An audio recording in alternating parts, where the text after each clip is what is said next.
Okay, so I will start with recapping our previous sessions. We started with defining the difference between Hinduism and Sanatan Dharm. So, why people started calling themselves as Hindus in the after invasion, and we also saw various aspects of Hinduism, like religious ideas, what are different customs and rites. In between, for a couple of weeks, we also talked about the very important topic called dhyan or meditation, which is called in the Western world. So we spoke about dhyan, uh, how dhyan is related to our mind, body, and soul. We also saw different brain waves. We also talked about different frequency of you know energy points in our body, which is also known as chakras. We will come back today. Today we come back on our original agenda, where we are going to define the third aspect of Hinduism. So, what is the third aspect of Hinduism? It is ethical teaching. It has become a topic of great discussion. What is ethics and what is morality? So, the whole world is giving lecture on ethics and morality. In Hinduism, in Sanatan Dharm, there is this is defined as Niti Shastra. Niti. Okay, Niti Shastra. So what does that mean? How he behaves with others, how he behaves with other creature, how he behaves, what is our behavior when we are uh, in certain situation where we don't have a way out. I go by our scripture. There is a very famous Sanskrit shlok. It goes like this: Astadash Puraneshu Vyasasya Vachanadvayam Paropkaraya Punyaya Papaya Parpidana. So in all 18 Puranas, Sage Vyas has only two things to say. What are those two things? If you do good to others, that will be counted as a good deed. If you are threatening someone or if you are persecuting someone, then there is no sin like that. So these are two things which Vyas has talked about in all 18 Puranas.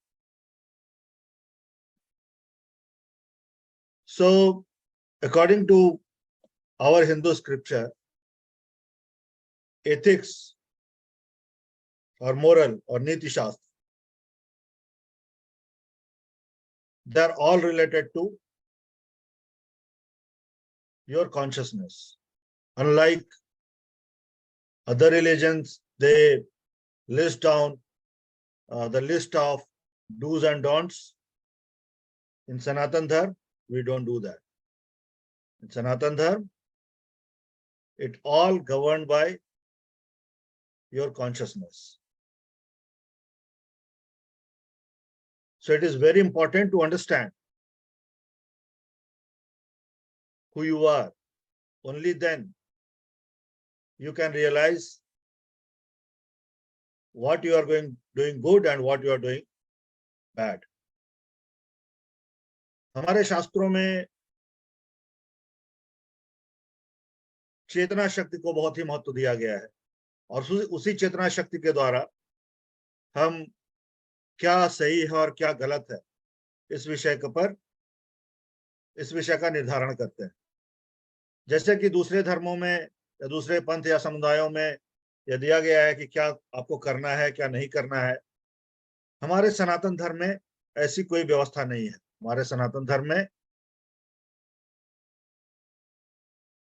क्या सही है क्या गलत है इस चीज का निर्धारण हम अपनी चेतना शक्ति के द्वारा करते हैं. अब हमें कैसे पता चले कि हमारी चेतना शक्ति क्या है? इसके लिए बहुत आवश्यक है कि हम स्वयं को पहचानें. Self realisation is the key. जब हम बात करते हैं कॉन्शियसनेस की, जब हम बात करते हैं चेतना शक्ति की, तो बरबस ही हमारे मस्तिष्क में कुछ शब्द कौंध पड़ते हैं, जैसे सत चित आनंद, जैसे मन, जैसे माइंड। ये कॉन्शियसनेस, जैसा कि हमने पहले के सेशन में भी कहा था, ये consciousness is a state of no mind. जब हमारा मन समाप्त हो जाता है, वहां पर जो चेतना शक्ति होती है वही सर्वव्यापी, वही सर्वव्यापक है, और संपूर्ण विश्व उसी चेतना शक्ति के द्वारा निर्धारित होता है। वही चेतना शक्ति कण कण में है, वही चेतना शक्ति एक स्थूल और निर्जीव वस्तु में भी पाया जाता है, और वही चेतना शक्ति एक सजीव प्राणी में भी मिलता है। तो हम सच्चित आनंद की बात करते हैं, जिसे हमेशा सनातन धर्म में एक बहुत ही महत्वपूर्ण शब्द माना गया है। वह क्या है? वही consciousness, the consciousness when you have when you are in the state of no mind, there is no emotions, there is no thought, or there is nothing attached to your body, your senses. That is the situation when we come to a point where we become the part of that super consciousness. Super consciousness is nothing but सच्चिदानंद, जहां पर हमेशा हमारा चित्त आनंद से विभोर होता है। इस बात के विषय में हमने चर्चा किया था, हमने अपने पिछले सेशन में चर्चा किया था कि वहां पर वह चित्त कैसे हमेशा आनंद पूर्ण होता है। हमें वहां पर अपने विचारों को त्यागना होता है, और प्रतिक्षण उस प्रत्येक क्षण का हमें दृष्टा बनना पड़ता है।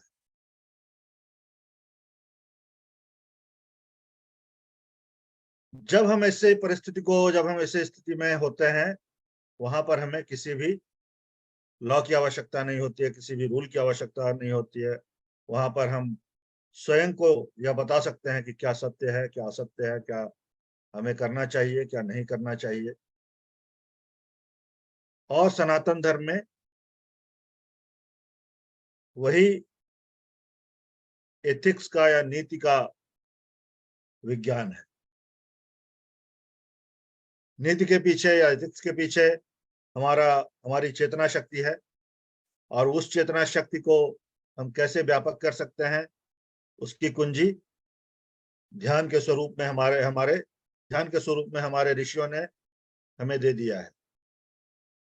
इस प्रकार हम सच्चित आनंद को प्राप्त करें और स्वयं को बताएं कि क्या सही है, क्या गलत है, और उसके लिए हमें किसी भी रूल बुक की आवश्यकता नहीं है। यह कॉन्शियसनेस, ये जैसा कि मैंने कहा कि ये सर्वव्यापी है, ये कण कण में पाया जाता है। फिर हम स्वयं को इससे अलग क्यों महसूस करते हैं? ऐसा लगता है most of the time we feel that we are not doing very well, we are depressed. Whenever someone insults us, we are not happy. So why this kind of separation? Why do you feel that there is a separation? Reason being our own desires. So our consciousness is being wielded by our own desires. अपनी इच्छाओं से आवृत होकर हमारी चेतना शक्ति समाप्त हो जाती है। इसीलिए हमें अपनी इच्छाओं से ऊपर उठना आवश्यक है। और तब जैसे ही हम अपनी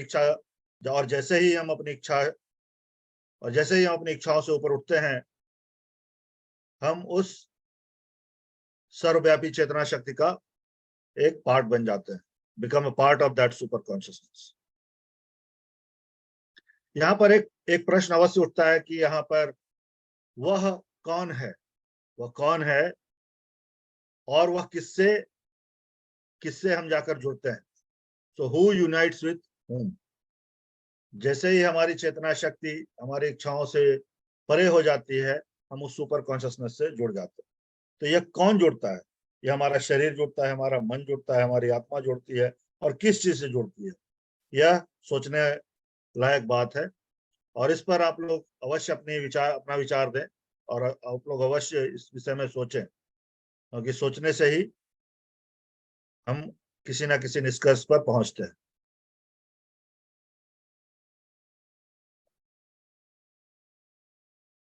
इस प्रश्न को पहले भी मैंने बताया, व्हाट इज राइट और what is wrong. So there is nothing like right और रॉन्ग, और everything is always right, unless because a murderer, he can tell you thousands of story why did he commit murder, or a criminal, he can tell you thousands of stories why he committed any crime. So for him, he did a right thing. So everything is right unless you realize. So what you need to realize? You need to realize who you are. जैसे ही हमें इस चीज का भान होता है कि हम कौन हैं, हमारे लिए संपूर्ण विश्व समाप्त हो जाता है, और वहां पर हम बहुत ही सरलता से इस बात को बता सकते हैं क्या सत्य है, क्या असत्य है, क्या अच्छा है, क्या बुरा है। इस प्रश्न का उत्तर हमने पिछले सेशन में दिया था, how do you realise. So how do you realise, how do you, first of all what do you realise, what do you realise, that you realize that situation is called self realization. When you realize yourself who you are, that situation is called self realization. And then how do you realize? You realize with the help of meditation, dhyan. There is no other way but to sit, close your eyes, sit and go inward. Stop stop all thoughts, and your emotions will go away. That is the situation when you start realizing slowly and slowly, bit by bit, when the consciousness will rise. Consciousness will rise from the lowest part of your backbone to the highest portion of your brain. And then you know that you are the consciousness. But this process, rising from the lowest bottom part of your backbone and coming up to here, that process itself tell you that what thing you are doing wrong and what you are doing is right, or what you are doing is wrong. So ideally, ऐसी परिस्थिति में जहां पर हमें यह पता चलता है कि हमें क्या करना चाहिए, क्या नहीं करना चाहिए। जैसे एक उदाहरण दूं मैं। बहुत सारे लोग इस चीज को लेकर परेशान रहते हैं कि हमें कितना खाना चाहिए, हमें क्या खाना चाहिए। खाना जो है हमारे शरीर के लिए कितना आवश्यक है, और फिर हम उसके उस और फिर हम क्यों ओवर ईटिंग करते हैं। जब हम भोजन करना प्रारंभ करते हैं तो हमारा मस्तिष्क जो है एक लेप्टिन नाम का एक एंजाइम छोड़ता है, सिक्रेट करता है, जहां से जो हमें यह बताता है कि अब तुम्हारा भोजन हो चुका है। और हम यदि उस स्टेप पर या उस समय जाकर यदि हम इस कर देते हैं और हम खाते ही रहते हैं, तो लेप्टिन अगले बार जब हम खाने के लिए बैठते हैं तो लेप्टिन जो है वो थोड़े समय के बाद रिलीज होता है, और इस तरह से आपका डोज पहले से ज्यादा बढ़ जाता है। और यही प्रक्रिया अगर चलती रहे बार बार, तो हम ओवरफीड करना शुरू करते हैं। तो हमारा मस्तिष्क हमें बताता है, हमारा मन हमें बताता है तुम्हें कहाँ रुकना है, पर उस चीज को हम नजरअंदाज करते हैं। जब हम ध्यान के प्रक्रिया में होते हैं तो हम समझ जाते हैं कि अब हमें यहाँ कहाँ रुकना है। जैसे ही हमारे मस्तिष्क ने बताया बस तुम्हारा भोजन हो गया, हमें वहां पर रुक जाते।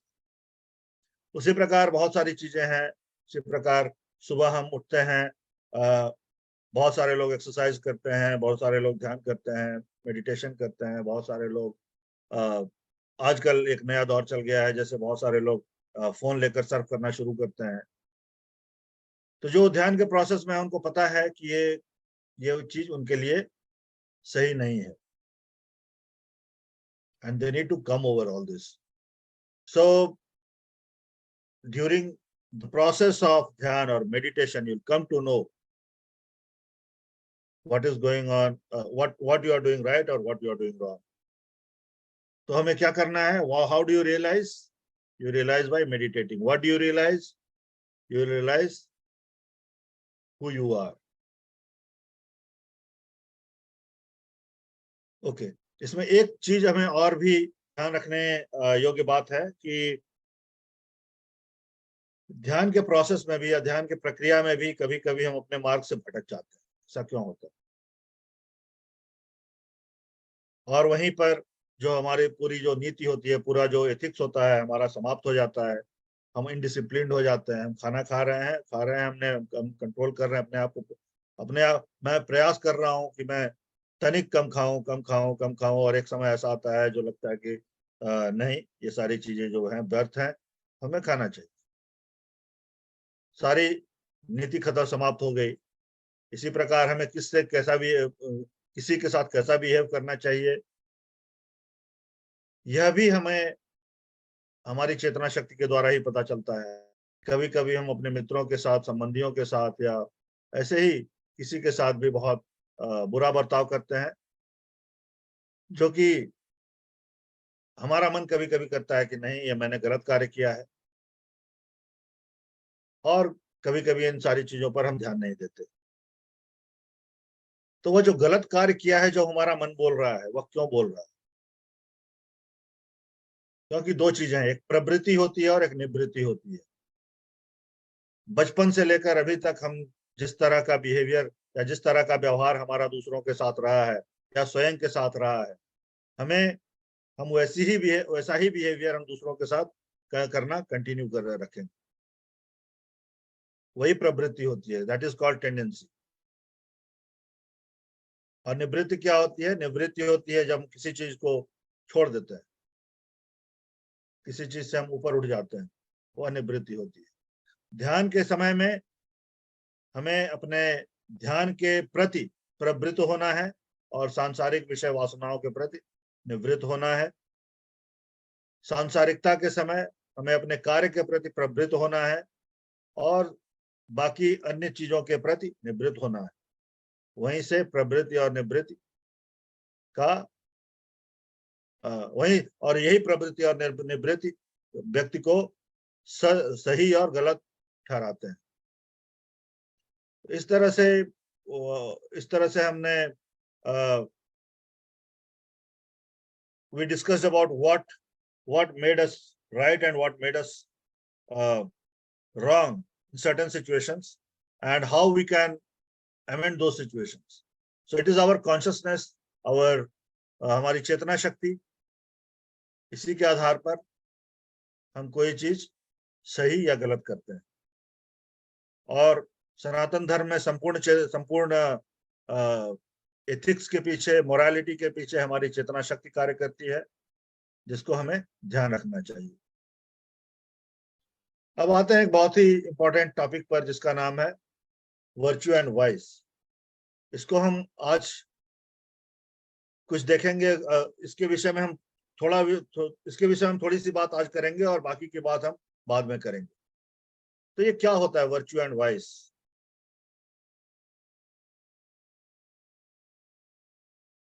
संपूर्ण मानव जाति को 4 प्रकार के ऋण होते हैं। ये ऋण होते हैं गुरु ऋण, पितृ ऋण, देव ऋण और मातृ ऋण। मातृ ऋण के बारे में मैं बातें नहीं करूंगा, क्योंकि मातृ ऋण वह ऋण है जिससे व्यक्ति या जंतु या जीव पूर्ण नहीं हो पाता, वह ऋण कभी भी चुका नहीं पाता। लेकिन पहले के जो 3 ऋण हैं, गुरु ऋण, पितृ ऋण और देव ऋण, इस विषय में हमें तनिक बातें करनी चाहिए। ये बातें इसलिए आवश्यक हैं क्योंकि आयु के अलग अलग स्टेज पे, आयु के अलग अलग स्तरों पे हम अलग अलग तरह से व्यवहार करते हैं। जब हम छोटे होते हैं, जब हम बच्चे होते हैं, तो हम अलग प्रकार से अपने माँ बाप के साथ व्यवहार करते हैं, अपने भाई बहनों के साथ व्यवहार करते हैं। थोड़े बड़े होने पर जब हम हमारी शादी हो जाती है, अब जब हम गृहस्थ जीवन में प्रवेश करते हैं, तो हमारा व्यवहार कुछ अलग हो जाता है, और उसके बाद फिर हमारा व्यवहार और बदल जाता है। इसका कारण यही 3 ऋण है।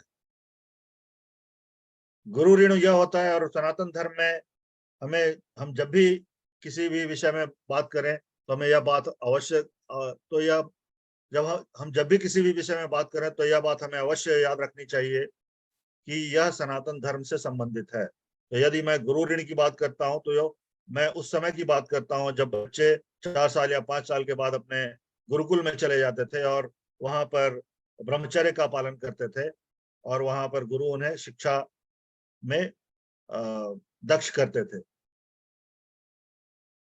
तो वह गुरु से शिक्षा के उपरांत, गुरु से शिक्षा पाने के बाद वह गुरु को ऋण चुकाता है। और वह गुरु को ऋण कैसे चुकाता है? उस ब्रह्मचर्य का पालन करके, उस अपनी धर्म निष्ठा से, लोगों का कल्याण करके, वहां से वह एक सामाजिक प्राणी बनता है, जहां जिसके अंदर उस समाज के प्रति बहुत ही करुणा, दया, सारी चीजें व्याप्त है। ऐसी परिस्थिति में वह किसी के साथ छल नहीं कर सकता है, ऐसी परिस्थिति में वह किसी को हानि नहीं पहुंचा सकता है, क्योंकि उसे अपने गुरु का ऋण चुकाना है। गुरु का ऋण चुकाने के लिए उसे ब्रह्मचर्य का पालन करना है, उसे धर्मपरायण रहना है, उसे धर्मनिष्ठ रहना है। जैसे ही धर्म आता है, वैसे ही वहां पर चेतना शक्ति पहुंच जाती है। और क्योंकि हमारा धर्म जो है, वह चेतना शक्ति के द्वारा ही निर्धारित होता है। इसीलिए हमें प्रत्येक क्षण अपनी चेतना शक्ति को व्यापक बनाने पर देना चाहिए। किस प्रकार हम अपनी चेतना शक्ति को व्यापक करें, इस पर देना चाहिए।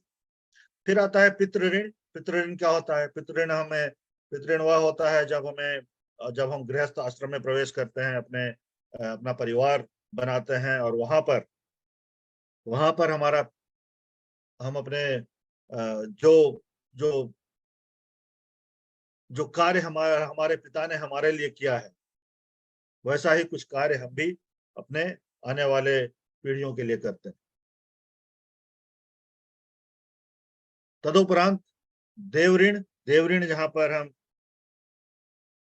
वानप्रस्थ आश्रम में प्रवेश करते हैं, जब बड़े बच्चे थोड़े बड़े हो जाते हैं, अब वानप्रस्थ आश्रम में प्रवेश करते हैं, और देव ऋण में आप संपूर्ण मोह माया का त्याग करके आप और आपकी पत्नी वन के लिए प्रस्थान करते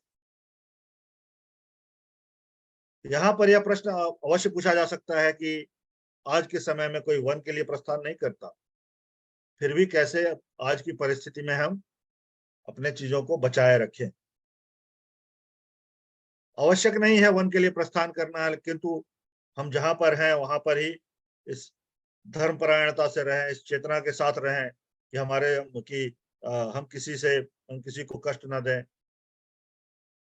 प्रत्येक हम जहां पर भी रहें, इस प्रकार रहें कि यह समझें कि संपूर्ण विश्व हमारा स्वयं का है। वैसे भी सनातन धर्म में जब हम कॉन्शियसनेस की बात करते हैं, जब हम चेतना शक्ति की बात करते हैं, तो वह एक चेतना के विषय में बात करता है, वह एक सच्चित आनंद के विषय में बात करता है। उसी सच्चित आनंद का के हम सभी पार्ट हैं, उसी सच्चित आनंद के हम सभी भाग हैं। तो हम जहां पर भी रहें, जिस परिस्थिति में भी रहें, हमें अपनी चेतना शक्ति को व्यापक बनाने पे हमें काम करना चाहिए। और यदि इस चीज में हमें सफलता मिल गई, तो हम सभी विभिन्न प्रकार के ऋणों से उऋण हो जाएंगे, मुक्त हो जाएंगे। मात्र ऋण एक ऐसा ऋण है जो कभी भी जिससे हम कभी भी ऋण नहीं हो सकते। तो आज के लिए बस इतना ही। और यदि प्रश्न है आप लोगों के पास, तो अवश्य मैं उसका जवाब देना चाहूंगा। परंतु अगले अगले सत्र में Next session, I would like to complete this ethical teachings.